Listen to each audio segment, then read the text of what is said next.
Encouraging you to put questions into the chat box as the presentation progresses.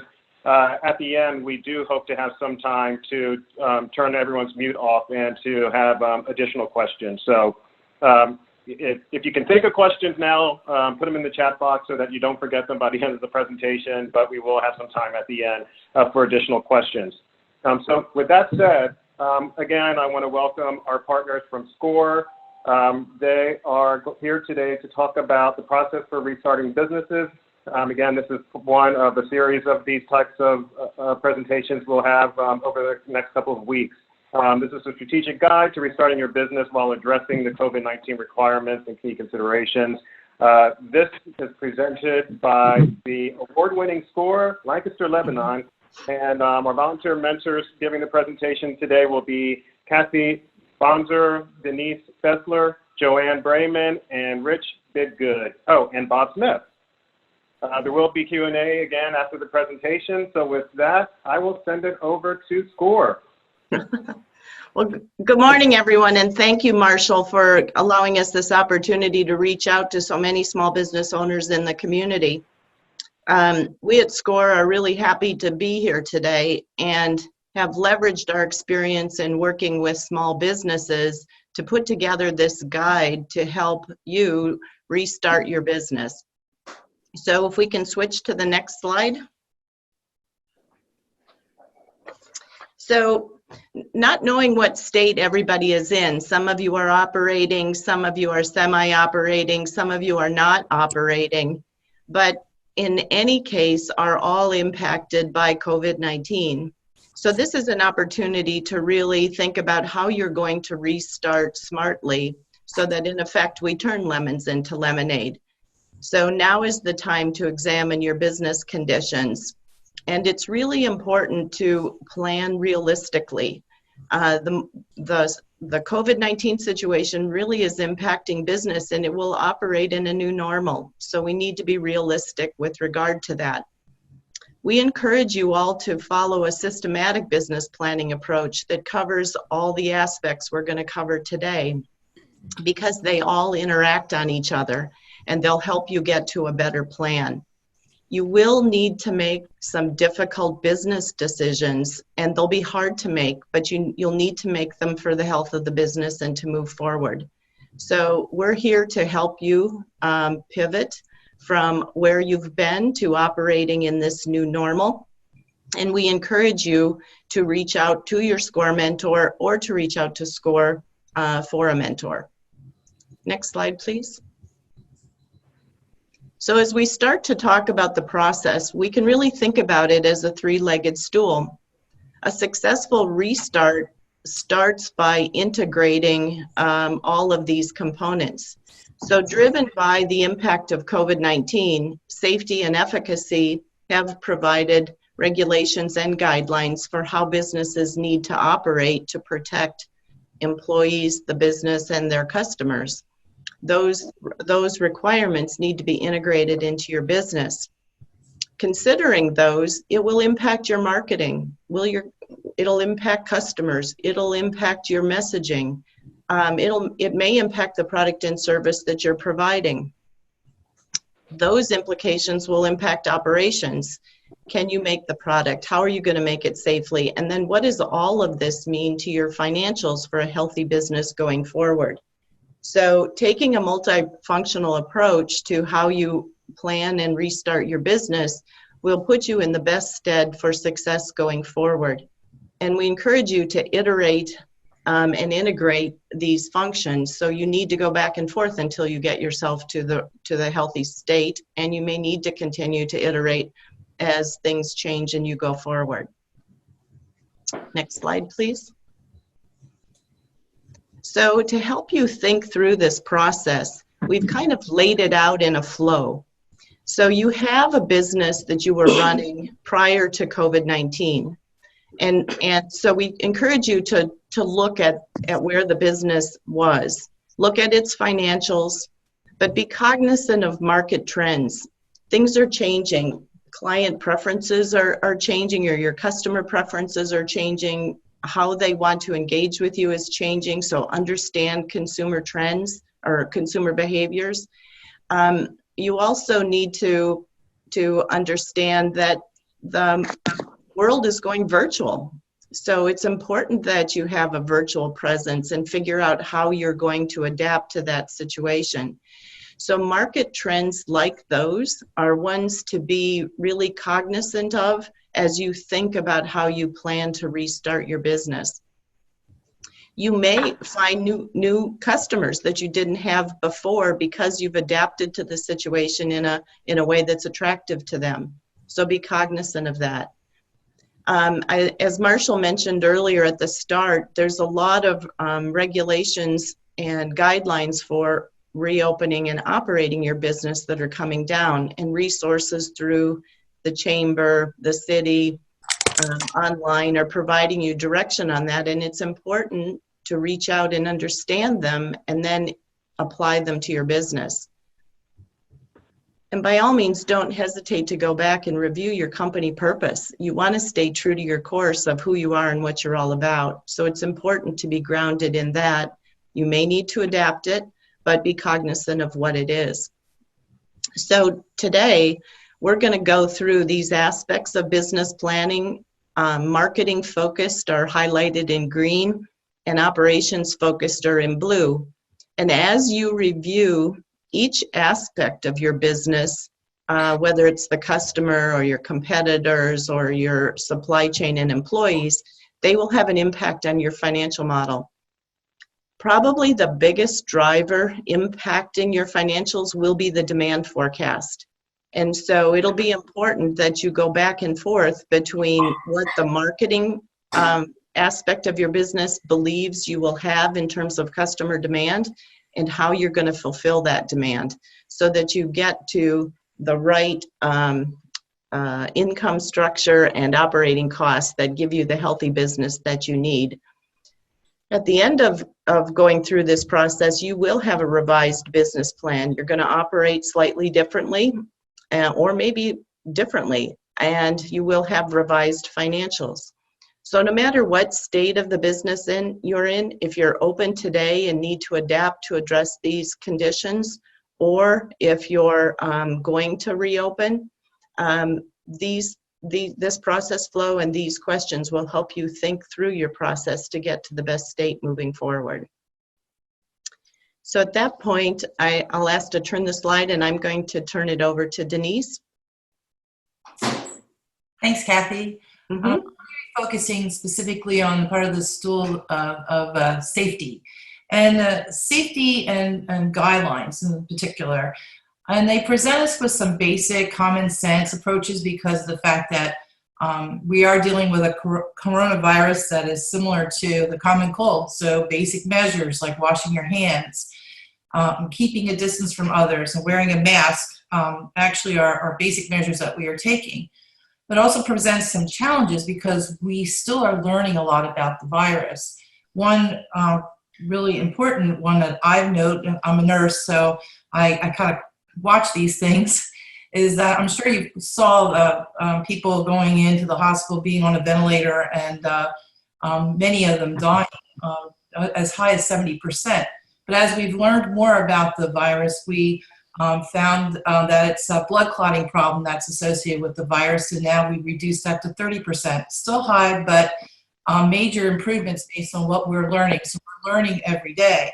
What that means for you as small business owners is really that things are going to be changing. And as we know more, things are going to change, guidelines will change, so we really need to be fluid.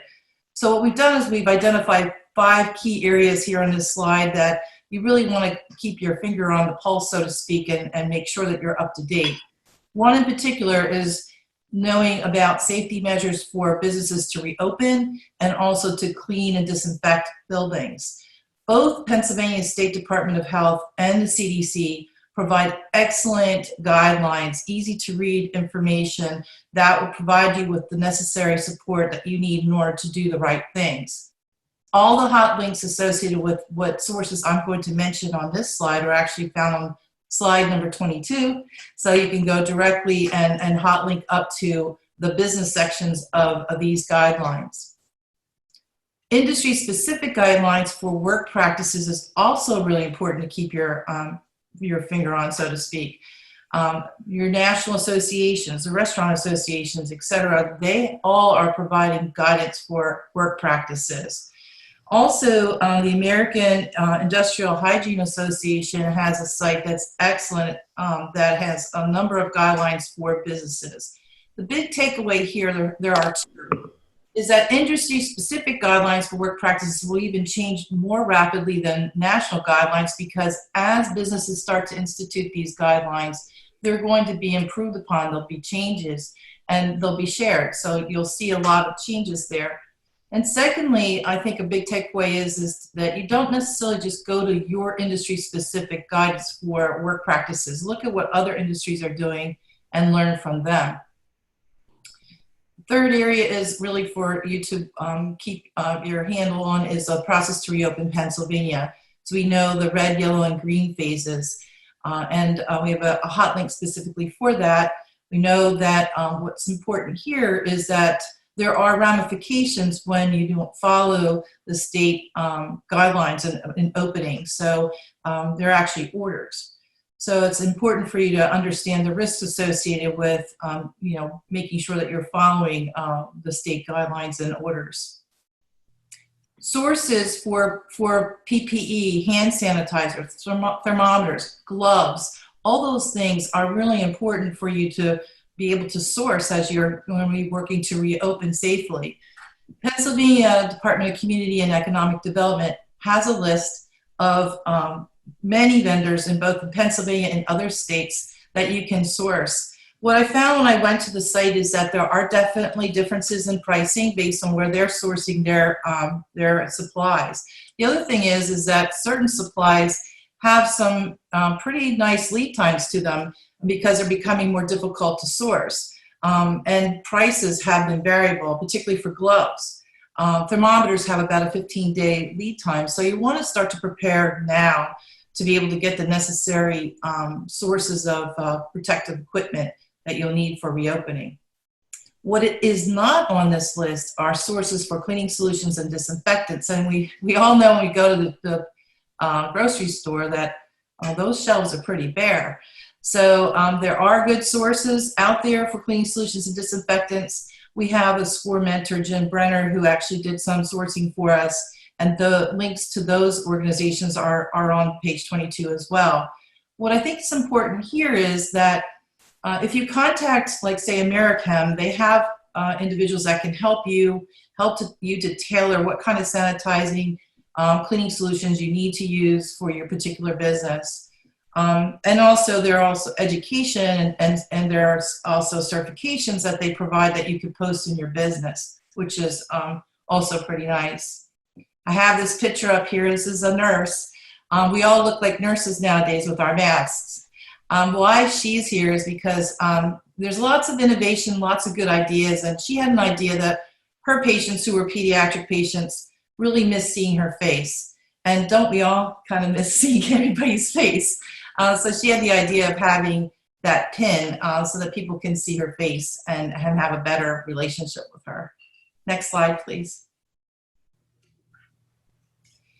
So on this particular slide, what we have identified here are 5 key things for you to focus on as you are reopening from a safety perspective. First and foremost is following federal, state, and local regulations and guidelines closely. That means that you link up to their updates, link up to their social media links so that you can get up-to-date changes. Can't emphasize that enough. Things are changing rapidly. You want to also develop a safety plan. You may never have had a safety plan, and specifically that addresses COVID-19 safety. And there's great guidance from the CDC and OSHA to be able to lay out an appropriate safety plan. For example, what do you do if somebody presents with symptoms? How are you going to manage that? There are definite guidelines from the Department of Health and also from the CDC and OSHA. You want to make sure you assign somebody in a leadership role as being responsible to own and coordinate your COVID safety plan. Lots of time in a small business, that's going to be you. That's going to be the owner. So you want to make sure that you have your safety plan, you coordinate it, you educate your employees and customers about it, and you monitor it, how effective it is, and change it when necessary. Bottom line, you've got to show that you can minimize risk to both the employees and your customers and to yourself. Education is the third piece. Providing education, basic education about the virus. How is it transmitted? How do you prevent it? How do you contain it? What does all this mean? If you provide the scientific rationales, and it's really laid out nicely in these resources that I've cited, people will understand the why behind what you have recommended to do, and they're more likely to follow through with that. Pennsylvania guidance for workplace control and plan measures are available. They can be posted in your area. Signs that are out there for reminders of anything that can cue people to do the right things. All these things are really great things that help to reinforce your education. Creating a culture of caring is really critical right now for your employees and your customers. If you actually care about your employees and customers' health and well-being, you're likely to do the right things. And so creating that culture is really important from a safety perspective as well. Last but not least, you need to be prepared for an accordion-like process. In other words, you may need to be prepared to reopen, but you also need to be able to prepare for closure. We see this in France. France opened up in Paris their school system, only to have to close because they had an increase in the virus when they started to have the children go back to school. So again, being prepared as business owners to be able to open and close will be important. What I've noted here at the end of this slide is really that there are actions and guidance that we have taken, but it will be dependent on a number of factors: public health. I saw WJL recently reported this morning that we've only had 6 new cases reported, so that's really great. Public health, economic conditions, businesses' ability to reduce risk, the availability of PPE, and even our local health system's capabilities all factor in to what the guidelines will actually be stating. So my next speaker is actually Joanne Brayman, and she'll talk about marketing. Great. And Jeremy, terrific. Thank you. Great to be with everyone. Good morning. And I'm a marketplace person, so I usually start by thinking about business from the marketplace into operations. So I'm going to talk about all the marketing related aspects of this pivot that we're going through. Earlier, Kathy mentioned market trends. And to be honest, right now, you look at the market trends and a lot of them look very negative. Certainly health and safety issues are very negative. But don't ignore the fact that some of these marketplace trends can be very opportunistic for you. I'm going to give you an example. So I have a daughter who's pregnant. I'd like to give her a baby shower, but of course that baby shower has to be virtual. So where's the opportunities in that? Well, there's several when I think about it. First of all, I need a business to help me pick up gifts from the attendees and bring them over to our house. I need a business to create food packages to deliver bag lunches to all the people who are attending the shower virtually. I could use a technology platform support person to help with this shower. So it's just an example of how do you turn a bad situation into business opportunities, and there's many. So let's take the next few minutes and talk about customers and your value proposition. Or when I say value proposition, I really mean the product or service that you're offering. So these two definitely go hand in hand. And the big question here is, do you need to change your product or service?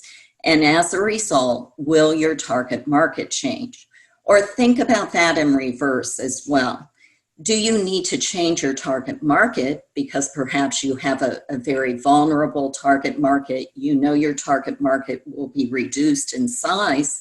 And as a result of that, do you need to change your product offering or your service offering? A couple of quick examples of this. Some of you are aware of what Pennsylvania Renaissance Fair is doing.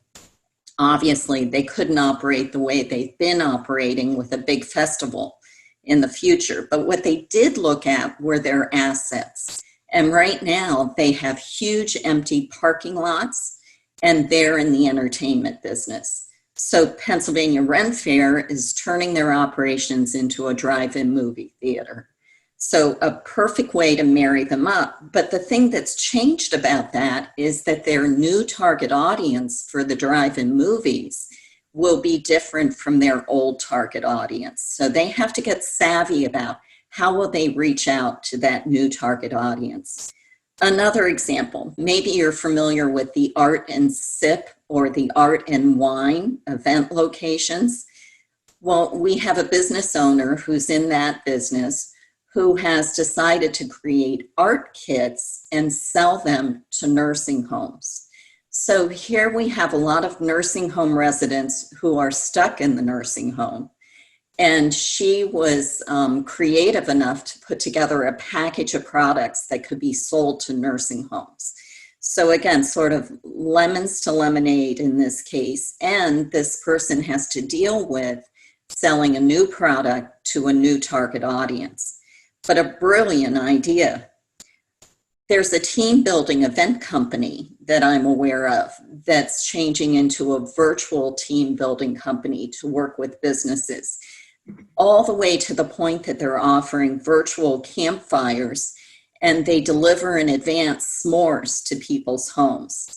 So it definitely is an opportunity to get creative.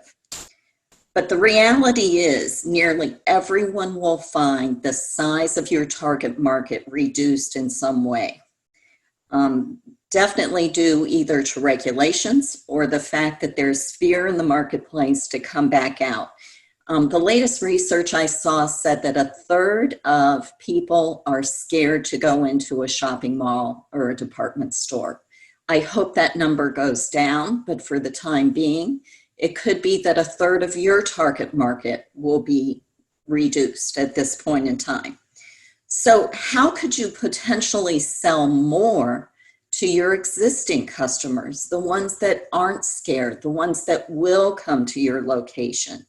So think about whether or not there's an opportunity to expand the array of product or services that you're offering. As an example, I have a small organic food store that's loaded up on other staple items that they weren't carrying so that they can become a one-stop shop for people instead of making people go to several different grocery stores. So this is still about traditional marketing. And you need to think about your points of difference, how to make them work more powerfully for you, how to compete and win. So could your safety measures be a point of difference? Maybe, but not everyone will care about that. And a lot of people will be doing the same things. They'll be doing hand sanitizers at the entrance. They'll be doing plexiglass. They'll be doing masks. So could you separate yourself from the pack and do something different around your cleaning routine? Could you clean every hour instead of once a day to do cleaning? Should you be offering gift wrapping services so that you can deliver presents directly to recipients instead of making someone come back in, pick it up from you, and then have to deliver it to someone else? Jeremy, if you could advance. On this page, you'll see a couple of creative ways that people are reopening. On the left side, you see a photo of a hair salon that's opened up in their parking lot with individual cutting stations and hair stations underneath each tent. On the right side, just for our humor this morning, you'll see noodles attached to people's heads to create social distancing. So lots of fun, creative ways that people are thinking about reopening. Jeremy, move on, please. So the next area is your channels and sales models. And I guess the easy answer is if you think about who you're selling and what you're selling, how you're selling becomes the next logical question. And the easy answer is sell online. But that's not an answer that works for all of you. It just won't, by the nature of your business or your service. So think about some of the other options that might be available to deliver your product or service. There's online buying and online ordering, pickup, delivery, but is there also appointment shopping that's available? So people who are fearful will only be confronted by one other person in the store. Is there a way that you could do online personal shopping with your clients? Now, that does mean that your website needs to be in good shape and you need to be able to display a wide array of your products on your website. But if you have that, you could certainly set up personal shopping appointments and work people through your website, making suggestions and offering ideas for purchase. Could you set up a mobile version of your business via food trucks? And in fact, I'm going to talk about this a little bit further when I talk about partnerships. So lots of different ways to get your product to market. But what I really think is critical right now is potential partnerships. In fact, April, I was taken by your story earlier because you were definitely talking about the partnership aspect of creating success. So I'm aware of an interior designer who partnered up with a florist and had the florist deliver small bouquets to all of her clients. Now, the interesting thing there is the florist received additional promotion. The interior designer was promoting their own business. And ultimately, the nice part is that partnership is likely to continue when the new normal is behind us, perhaps. And it's likely that that interior designer is going to thank her clients regularly with bouquet of flowers. I also know of a local florist who approached a bakery locally and asked if that bakery would be willing to carry mini bouquets. So here's a case where the bakery makes more money because they're selling flowers. The florist makes more money because they have another opportunity and a different channel to the marketplace. And of course, the customer wins because they can have a Danish and daisies on their way out the door that morning. And again, the best part is this is likely to continue after this is all over. That is a new channel to market. So could a food truck be owned and run by a consortium of food establishments, not just one? Could you partner up to defray costs and actually create a more powerful offering to the consumer? So partnerships. I bet there's someone on the phone right now, if you look around at everyone and everyone's pictures, that you could partner with that would advantage both of you. Jeremy, next slide. The next slide is about competition. So if you've changed your product, your target customers, or your channels, that probably means that your competition has changed as well moving forward. So it's kind of back to square one. You need to do your homework again. Who are your new competitors? What are their strengths, their weaknesses? What's their pricing? And the most important question, how will you win versus your competitors? Back to thinking about your points of difference.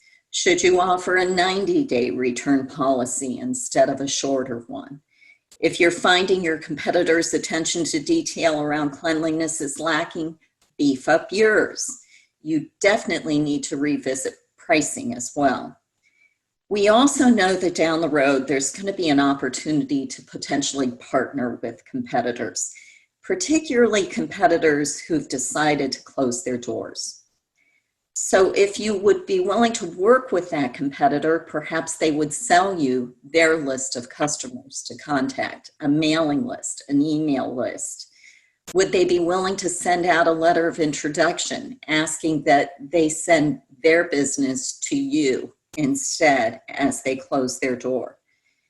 Is there an opportunity to look at their assets and purchase something from them or even hire their employees? So competitors make strange bedfellows sometimes, but it's a different world we live in, and you've got to think about your competitors differently as well. Next slide, please. Branding and communications, a biggie. So I want you to start by asking yourself, does your company purpose, your brand promise, your brand values, do any of those need to change? If you were in the sock business and now you're making masks and you believe that's going to be a permanent change to your business model, your company purpose probably just changed. So think about whether it's temporary or permanent. Does safety need to be part of your brand values moving forward? It doesn't for everyone. If you're an ad agency in town or you're a business making videos, maybe you'll never add safety to your brand values.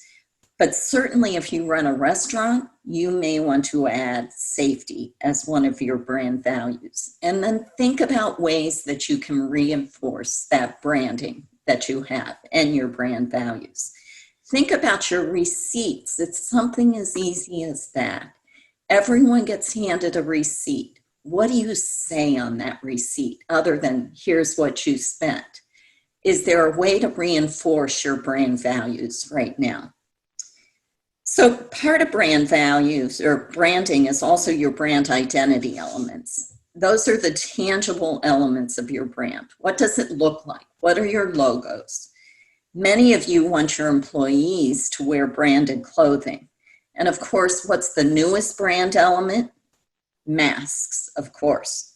So I was at Thrasher's French Fries the other day, and Thrasher's is making their employees wear the same mask. It's in their brand color, and it has their brand logo on it. Very professional looking.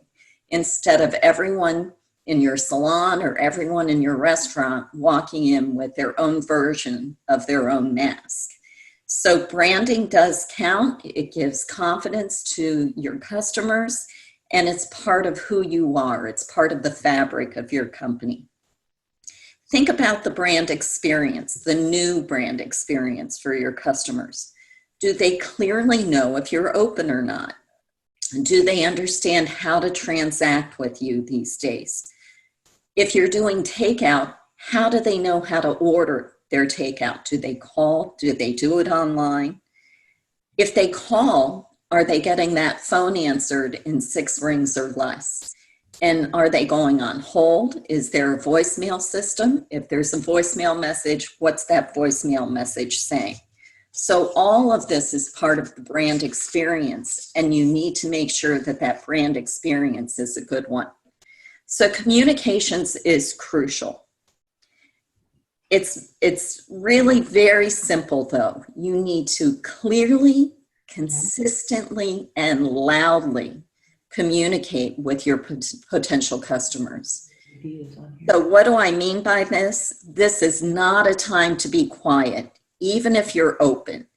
If you aren't open, just the opposite. Someone asked me the other day, do they need a website and social media? And of course the answer is yes, you need both.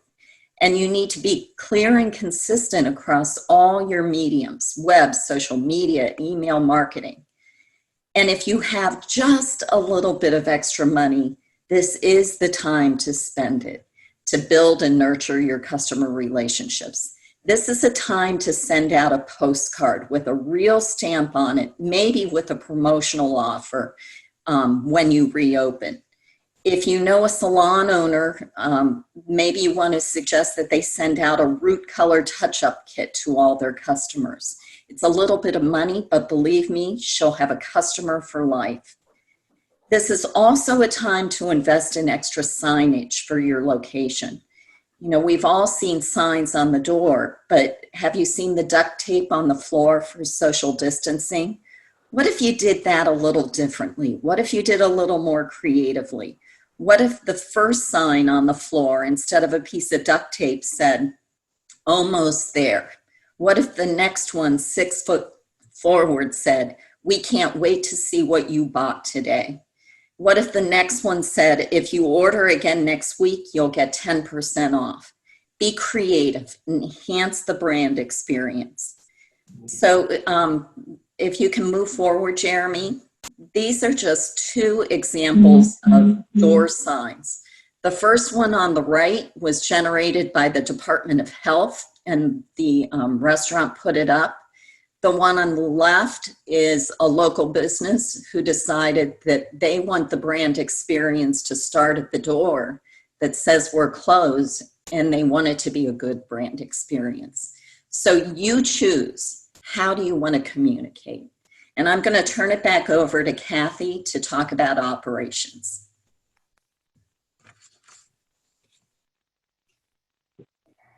Thanks, Joanne.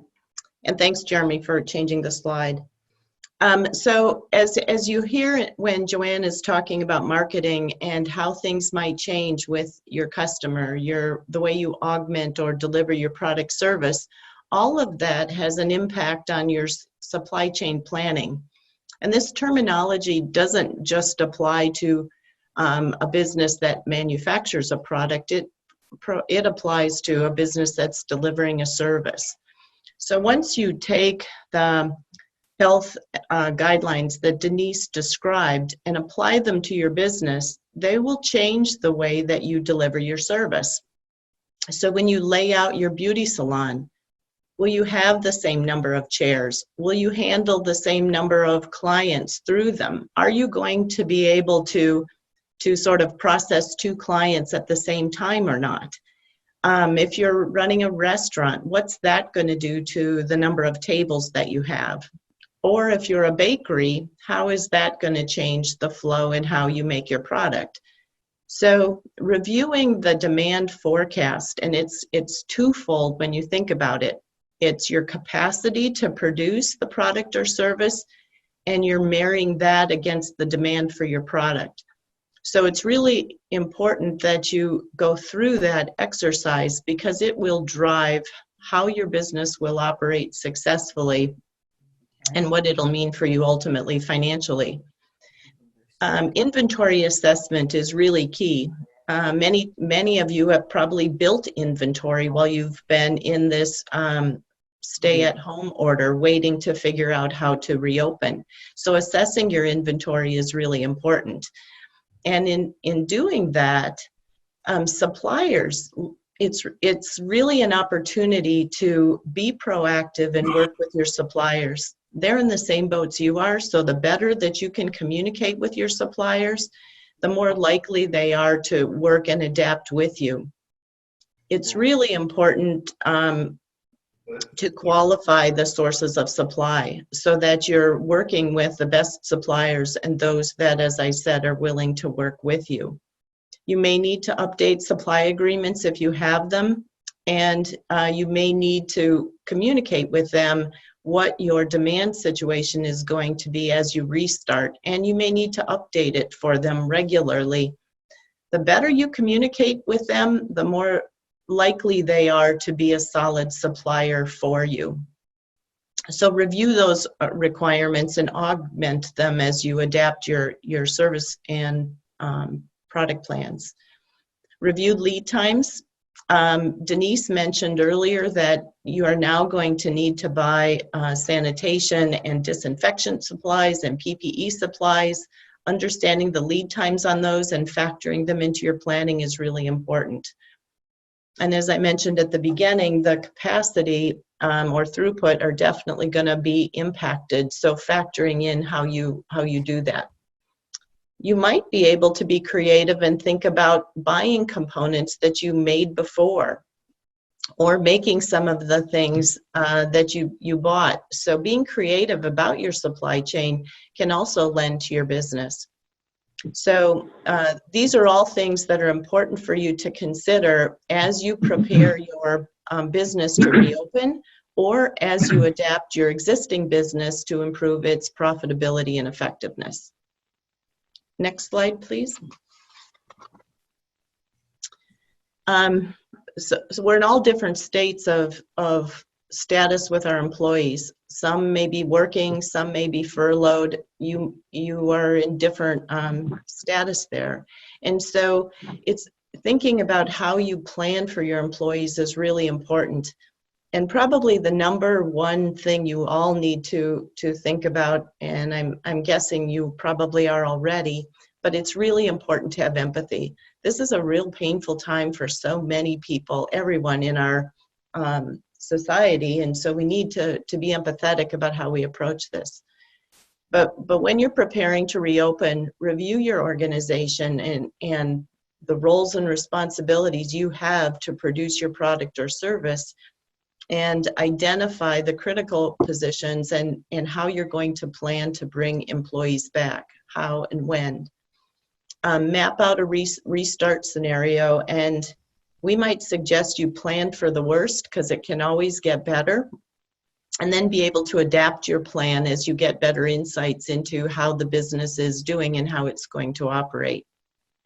So being prudent about assessing the process and determining the number of people you can bring back and where and how they're going to work, and forecasting a plan of how you would grow once the business gets running.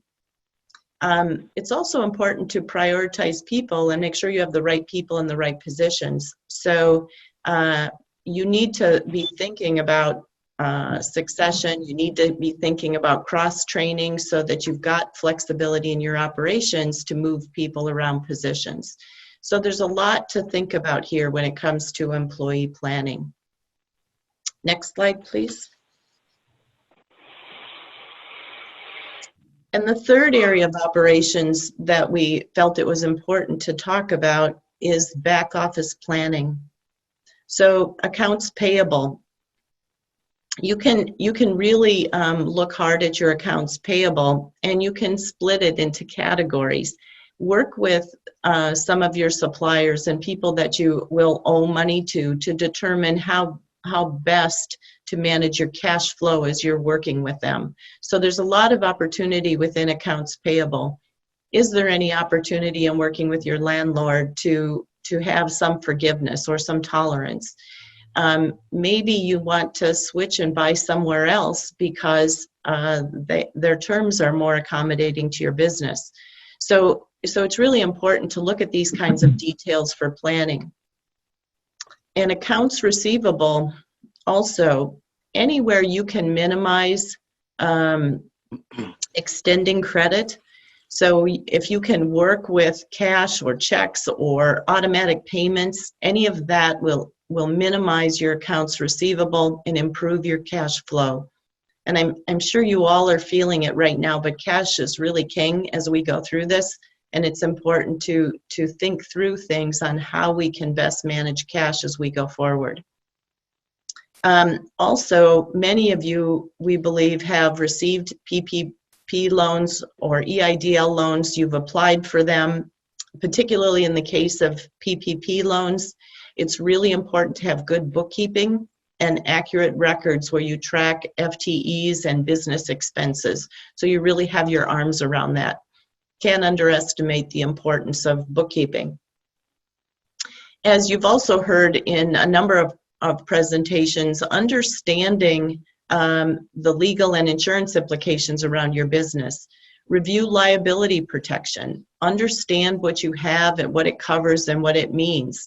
It's an important thing to make sure you're on top of and that you understand. I touched on this one a little bit earlier, but rent and leases, negotiate those terms. Everybody is in this situation together, so there may be opportunities to improve your cash flow or manage it better if you can get some tolerance or forgiveness in key areas. If in the case of PPP funds, you should create a separate account for those so that you can track them and keep track of what you're doing. So banking and working with your banking partner is also important in this process. And we also advise that you work with your tax advisor to minimize tax liabilities that are associated with business decisions. And not just your business taxes, but personal as well. So there can be a lot of opportunities to manage your cash flow and be cognizant of business expenses going forward if you manage your taxes. So these are all tactical, but they're all important aspects of how you run your back office to make sure that you can optimize your cash flow for business success. At this point, I'm going to turn it over to Rich. And Rich Bidgood is going to talk to you about some of the financial implications and how you can put this all together. So Jeremy, if you can change the slide, please. Good morning, everyone. All of which brings us to this third leg of the stool, which is the financial leg, which takes a lot of what we've all been talking about for the past few minutes, and especially what Kathy was just saying, and puts it together into a model of how your business will work. And we're conceiving right now of the financial planning process as having 3 stages. The first one is the stage that you were in before all of this happened. You all had a financial plan going into the pandemic, some written more carefully, some written a little more loosely, some were in the early stages of executing that plan, some were in the later stages of executing that plan, some were even in the middle of changing what that plan looked like. Second stage, the pandemic happened. For the moment, all those models have been thrown overboard. And what's required now is a hard look at the current situation, at your current situation, what we're calling a financial health check. And as Kathy said, cash is always king, but right now it's really king. And so for every small business, the most important thing, as you well know, is liquidity or cash. Cash to pay the immediate bills that must be paid, and cash to pay employees if you're keeping employees on the payroll. And so the critical question for the financial health check is, how much cash do you have? And how much cash will you have coming in from sales that you've already made, receivables? How much cash can you generate from any ongoing business? And is there a way to generate additional cash? Can I either borrow cash or additional investments from owners or friends? This may include PPP loans. It may include EIDL loans or new government rescue programs that may or may not be on the way. Of course, is there a way to generate cash from new products, but selling potatoes we heard about? On the flip side, is there a way to save cash immediately, reducing expenses, deferring rent or loan payments, or delaying payables? The fact of the matter is, banks and landlords have been approached, and I have talked to some small business owners who are nervous about approaching their bank or their landlord to ask for deferrals. Don't, because everybody else is too. The banks expect it, and that can help you save some money. There's a lot of flexibility that people are willing to show, but you need to ask for it. The question for this stage, this immediate stage, is what can I do for the next 30, 60, 90 days while we're in this red zone to get me to green or at least yellow, where I can start generating some revenue again. That's the second stage, the immediate financial health check. What we're really talking about is the pivot, pivoting to the third stage, which is, what is my business going to look like after COVID? And this requires a financial plan. And it requires a financial plan because that's where you can take all of the things that we've been talking about, marketing and the health thing, the health concerns, the health protocols you need to put in place, the operational protocols you need to put in place. How do I put all of that together into a plan, a model that shows me what my business is going to look like after it reopens? And it will probably be very different, as we've talked about. For some, it may be a little different. For some, it will be completely different. The assumptions will certainly change. We talked about demand changing, and demand change doesn't have to be down. It can be down, the obvious cases. It can be up. I had our house power cleaned yesterday, and the power washing guy said, my phone's ringing off the hook. Well, of course it's ringing off the hook. We're all home now saying, look how ugly my house is. Can you come out and fix this? So demand can be up. And it will go up and down. The restaurant demand in town has gone up, down, back, forth. We go out and eat a lot, and we see it changing constantly. But not just the demand, the ability to service that demand is going to change. If I can only have 2 people in my shop at a time, or 4 tables in my restaurant at a time, or I have trouble getting supplies because of disruptions, or I have to maintain distancing, I may have lots of demand, but I can't service it. Or I have to think creatively about how to service it. There was an article in the paper last week about a store, an ice cream shop in Cape Cod that opened. They were allowed to open. He made you have reservations, so you had to call ahead for your ice cream cone. Everything seemed to be great until everybody showed up. The parking lot was packed. Everybody wanted their ice cream cones now. The employees were upset, and he had to close. He said, whatever plan I had didn't work. I can't meet this demand. We have to close. I'm going to rethink it and reopen, but it's this sort of accordion, open, close, for him, because he couldn't supply his demand. He has to rethink it. Costs will certainly increase as we do the financial plans. How do I know my costs will increase. How can I increase my prices, or can I increase my prices in order to maintain my margin or something like my margin? All sorts of new risk factors will certainly emerge as we do contingency planning in this. Anyway. Somebody They just want this needs to move. Deleted. Thanks. In any financial plan, contingency planning is important. What happens if? What happens if?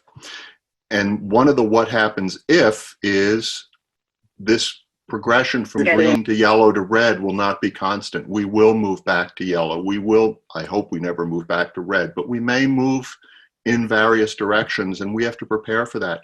How skittish will my customer base be as infection levels change? If I open, they come in, suddenly the infection levels change, and I lose customers again. So I need to prepare for those contingencies, and that's part of the plan. Cash flow projections and break-even analysis. And your plan needs to be very flexible. It has to include that sort of flexibility as you plan for your future and to reopen. Next slide, please. So how do we proceed? Here's what we would suggest. Perform the financial health check immediately to assess your current status. Take steps to maximize short-term liquidity. Think about the ways you can get cash, because you're going to need cash. PPP loans we already talked about, other government aid. Look at ways to save cash through talking to your bank or your landlord. And then start to create financial plans. And yes, that's plural. You're going to need more than one financial plan because of the various contingencies. You'll look at your best assumptions, but we'll have to make revisions. And that plan will have to change and be flexible. We suggest using your advisor. Find an advisor if you don't have one. A SCORE mentor, for instance, perhaps your accountant if you have one. Somebody who can listen to your needs, can ask questions to help you think through this process, can of course make suggestions, and to encourage. And a lot of what we need to do is encourage. And meet with your advisor frequently to review the progress, because whatever plan you make, you're going to have to review and think about and change. But that plan will incorporate all of the things we've talked about and be your roadmap for how to pivot to the future and open in a way that is profitable and sustainable in a situation that's going to continue to change. So with that, let me ask you to change the next slide and turn it over to Bob. Thanks, Rich. If we were presenting live at the Ware Center, I'd be the only thing in the way of you going out into the hallway and getting another cup of coffee. As you prepare to open your business, I'm sure there's a mix of emotions, including anxiety. But I'm also sure mixed in with that is some confidence and pride. I'm sure you all have well-deserved pride of what you've built, what you've delivered in the past, what you've offered, and what has made you different. But a caution here is don't let pride get in the way of reevaluating, adjusting, and recasting some of those key differentiators. Now, an obvious one is if you prided yourself on having big name entertainment on Saturday nights and closely packed crowds, that's something that has to be dealt with. It's on the face of it is no longer a plus. But if you have bricks and mortar, whether you're a retailer or a restaurant, you've spent a lot of time creating ambiance, setting up merchandise displays and layout to optimize sales per square foot. That now needs to be adjusted for an overlay of safety and needs to be monitored and readjusted continually. And as you think about your business processes, you may be in the position of having to manage demand, having too much demand, setting up outdoor queues, maybe even adjusting your product, all with an eye towards safety. We talked about fostering social distancing. That's traffic patterns, layout, directional signage, which is an opportunity to be creative, and setting up ways to minimize contact with people and perhaps even germ-laden cash and credit cards. Thinking about self-service, self-checkout. We talked about the importance of managing your supply chain for not just what you sell, but the PPE and sanitizing products that you need. When you think about hiring people, you've probably used behavior-based interview questions in the past. How do those questions stack up for what you need now? And how will you adjust and need to adjust onboarding and training? And there's little things that you need to think about in reinforcing your brand. I would recommend that restaurants never use the phrase, "Oh, we'll have you seated in a minute, we're just clearing your table." I don't think you clear tables anymore, you sanitize tables. And maybe you do it twice. Maybe you tell people we've sanitized it after we cleared the table after the people left, and we're sanitizing it again for you now. You also have to think about, even in this part of the country, how do you handle people who don't comply with face mask wearing or social distancing? How do you train your employees to deal with that? We talked about the importance of having a financial plan, monitoring it frequently and adjusting it as necessary. Probably should emphasize adjusting it as soon as it is necessary. Perhaps the new environment may not be as forgiving as perhaps it was pre-COVID. Health and safety for your employees and customers is paramount. We talked about making it a conspicuous part of your brand and your customer experience and your employee value proposition. You'll need to make workstation modifications, think about contactless interactions, and approach cleaning and sanitizing with a whole new mindset. The other thing we recommend is monitor and learn from your competition and get ideas from anywhere. Okay, there's no points off for copying great ideas and getting inspiration from anywhere. Look to your own vertical. There are national associations and restaurant associations which can provide advice. But I would also look outside your vertical. When it comes to managing demand and traffic, I think of Disney and what they're doing to open Disney in Shanghai. Also, what are national restaurant chains doing to manage demand and traffic? When it comes to cleaning and sanitizing, think of McDonald's. What can we learn with how they're approaching it? And if you sell luxury products, You can get ideas from Swiss watchmakers, for example. There's information out there on how the makers of high-end watches are rethinking their bricks and mortars focus, which has traditionally been their own stores and high-end department stores. There's a need to be bold, but not thoughtless. React and change quickly to what you see happening in your business and what you see going on in our community and the county.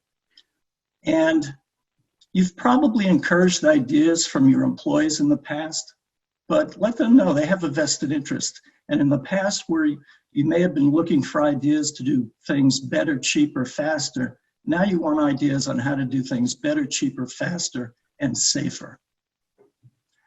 Lastly, you need to be true to your company purpose and values. If you're not, your employers will be the first to notice, and followed soon by your customers and the rest of the community. Jeremy, next slide. So if you don't have a SCORE mentor, but you think you might want one, let's have a conversation. There's no major commitment. We've got 80 mentors from various parts of the business community, and we're happy to offer support and guidance to help you restart. Or if you have a business idea of a new entrepreneurial venture, we'd gladly help you with that. You'll get a copy of this presentation, and it is a hot link to our online page to request a member, or you can give us a call at the number on your screen. And all the support that we provide is at no charge to you. Kathy, you want to take it back? Next slide. Well, I think on behalf of the SCORE Mentor team that's here with you today, we'd really like to say thank you for this opportunity to share this with you. And we're all happy to entertain any questions and answers you might have. Marshall, how do you want to handle questions and answers? Or Kathleen? Jeremy, I'm not sure. I think either people can use the chat box or unmute and just ask their questions for a few minutes.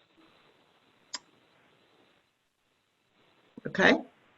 Does anybody have a question in particular, or I can pull them from the chat box? Kathy, this is Denise. I noticed that there was some comment from H&H, and I neglected to say, and we should really be big supporters of local and buying local. And they are offering PPE items, and I think it's important to promote that. Thistle Finch is providing hand sanitizer, so I think the first thing is to really look local, and I think it's great. They're a great example of pivot. Great. The one thing I would add to this, and this was great, thank you so much for the presentation.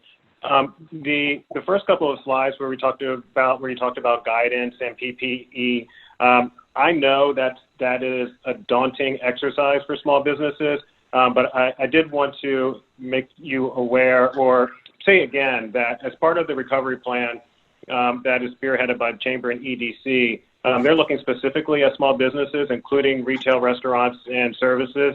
And as part of that, it is helping to pull together succinctly the guidelines and regulations for reopening and making them available in one space for small businesses. And they're also looking at PPE resources and needs, and identifying the resources to get them to small business. So more information will be coming out on that, but I want people to sort of rest assured that all of that information is not going to be your burden to find.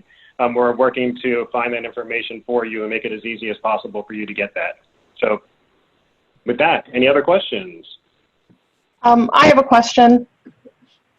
I'm Kate Farbo from Farbo Co. We're a game and hobby shop in the Grant Street alley behind Central Market.